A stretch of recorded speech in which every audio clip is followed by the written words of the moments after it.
প্রিয় দর্শক, স্বাগত জানাচ্ছি সারাদিনের সংবাদে প্রতিদিনের আয়োজন রাত 11টার শীর্ষ সংবাদে। সারা বিশ্বের গুরুত্বপূর্ণ সব সংবাদের শিরোনাম জেনে নিন শুরুতেই।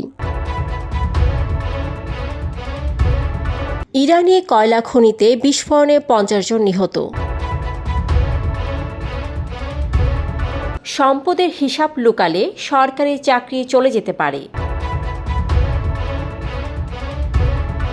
দ্বিপাক্ষিক বৈঠকে বাংলাদেশ নিয়ে বাইডেন মোদির আলোচনা। 21 দিনে এলো 1 মাসের চেয়ে বেশি রেমিট্যান্স। 3 দশকের প্রথমবারের মতো বাংলাদেশের সরকার প্রধানের সাথে যুক্তরাষ্ট্রের প্রেসিডেন্টের বৈঠক। নতুন করে স্রোতের মতো বাংলাদেশে ঢুকছে রোহিঙ্গারা। বজ্রপাতে 3 জেলায় 9 জনের মৃত্যু। অজ্ঞাত স্থান থেকে সাদ্দাম ইনানের বিবৃতি। মাঝ রাস্তায় গণপরিবহনের যাত্রী তুলতে পারবে না। সুনির্দিষ্ট প্রমাণ ছাড়া সন্দেহ করা অপরাধ বললেন শেখ আহমদুল্লাহ। প্রিয় দর্শক, এবারে জেনে নিন বিস্তারিত। ফ্যাশন ব্র্যান্ড মানে আর্ট।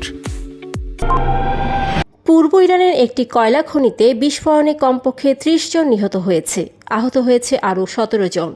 রবিবার ইরানের রাষ্ট্রীয় টেলিভিশন জানিয়েছে খনিতে অনেক শ্রমিক আটকে পড়ার আশঙ্কা করা হচ্ছে। কাতার ভিত্তিক সংবাদ মাধ্যম আল জাজিরা এ খবর জানিয়েছে। জনপ্রশাসন মন্ত্রণালয়ের সিনিয়র সচিব ডক্টর মোখলেসুর রহমান জানিয়েছেন, আগামী 30 নভেম্বরের মধ্যে সব সরকারি কর্মকর্তা কর্মচারীকে তাদের সম্পদের হিসাব জমা দিতে হবে। ভুল তথ্য দিলে বিধিমালা অনুযায়ী শাস্তি হবে। তিরস্কার থেকে শুরু করে পদোন্নতি আটকে যাওয়া, বরখাস্ত, বাধ্যতামূলক অবসর বা চাকরি থেকে অপসারণের মতো ব্যবস্থাও নেওয়া হতে পারে। রবিবার মন্ত্রণালয়ের সম্মেলন কক্ষে সংবাদ সম্মেলনে এসব কথা বলেন সচিব। ভারতের প্রধানমন্ত্রী নরেন্দ্র মোদি বাংলাদেশের বর্তমান পরিস্থিতি নিয়ে যুক্তরাষ্ট্রের প্রেসিডেন্ট জো বাইডেনের সঙ্গে দ্বিপাক্ষিক বৈঠকে আলোচনা করেছেন। যুক্তরাষ্ট্রের স্থানীয় সময় শনিবার ডেলাওয়্যার অঙ্গরাজ্যের উইলমিংটনে বাইডেনের বাসভবনে ওই আলোচনা অনুষ্ঠিত হয়েছে বলে জানিয়েছেন ভারতের পররাষ্ট্র সচিব বিক্রম মিশ্রি। এছাড়াও ভারতীয় প্রশান্ত মহাসাগরীয় অঞ্চলে যুক্তরাষ্ট্রের নিরাপত্তা জোট কোয়াডের এবারের সম্মেলনের আলোচনায় উঠেছে বাংলাদেশের বর্তমান পরিস্থিতিও। চলতি মাসের প্রথম 21 দিনে দেশে বৈধ পথে 163 কোটি 42 লাখ মার্কিন ডলার রেমিট্যান্স পাঠিয়েছেন প্রবাসী বাংলাদেশিরা, দেশীয় মুদ্রায় যার পরিমাণ 19,611 কোটি টাকা। রবিবার কেন্দ্রীয় ব্যাংকের প্রকাশিত হালনাগাদ প্রতিবেদন থেকে এ তথ্য জানা গেছে। যুক্তরাষ্ট্রের নিউ ইয়র্কে দেশটির প্রেসিডেন্ট জো বাইডেনের সঙ্গে বৈঠকে বসতে যাচ্ছেন বাংলাদেশের অন্তর্বর্তী সরকারের প্রধান উপদেষ্টা ডক্টর মোহাম্মদ ইউনূস। জাতিসংঘ সাধারণ পরিষদের অধিবেশনের ফাঁকে এই বৈঠক হবে। নিউ ইয়র্কে স্থানীয় সময় 24 সেপ্টেম্বর দুপুরে জাতিসংঘ সদর দপ্তরে ওই বৈঠক হতে পারে বলে কূটনৈতিক একটি সূত্র রোববার নিশ্চিত করেছে। উল্লেখ্য, গত 3 দশকে জাতিসংঘের অধিবেশনের ফাঁকে যুক্তরাষ্ট্রের কোনো প্রেসিডেন্টের সঙ্গে বাংলাদেশের কোনো নেতার বৈঠক হয়নি। বাংলাদেশে সম্প্রতি নতুন করে রোহিঙ্গা অনুপ্রবেশের ঘটনা ঘটেছে। মূলত মিয়ানমারের আরাকান সামরিক জান্তা ও বিদ্রোহী আরাকান আর্মির মধ্যে সংঘর্ষের তীব্রতা বেড়ে যাওয়ায় বাংলাদেশে ঢুকে পড়েছে রোহিঙ্গারা। বাংলাদেশে বর্তমানে রোহিঙ্গার সংখ্যা 12 লাখেরও বেশি।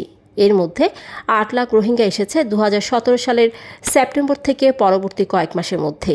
সরকার অবশ্য বলছে, নতুন করে আর একজন রোহিঙ্গাকেও আশ্রয় দেওয়ার মতো অবস্থায় নেই বাংলাদেশ। বজ্রপাতে সিলেট, সিরাজগঞ্জ ও সুনামগঞ্জ এই 3 জেলায় 9 জনের মৃত্যু হয়েছে। এর মধ্যে সিলেটে 6, সিরাজগঞ্জে 2 ও সুনামগঞ্জে মৃত্যু হয়েছে 1 জনের। শনিবার দেশজুড়ে বজ্রবৃষ্টি হওয়ায় বিভিন্ন সময়ে বজ্রপাতে তাদের মৃত্যু হয়েছে। গত 5ই আগস্ট ছাত্র জনতার গণ অভ্যুত্থানের পর প্রথমবার বিবৃতি দিয়েছে বাংলাদেশ ছাত্রলীগ।